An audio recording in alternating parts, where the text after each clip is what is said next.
أهلا بيكم في حلقة جديدة وساوند جديد. Today we'll learn about E sound. This is capital and small E.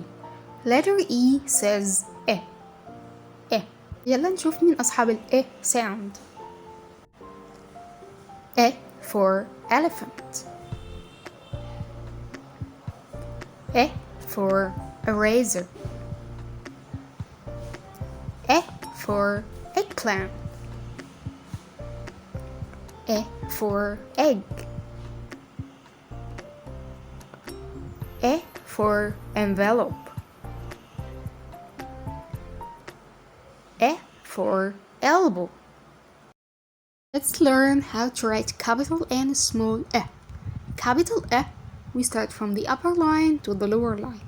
Down, dash up, dash in the middle, dash down. Small E, we start from the dots to the lower line. Small dash and round.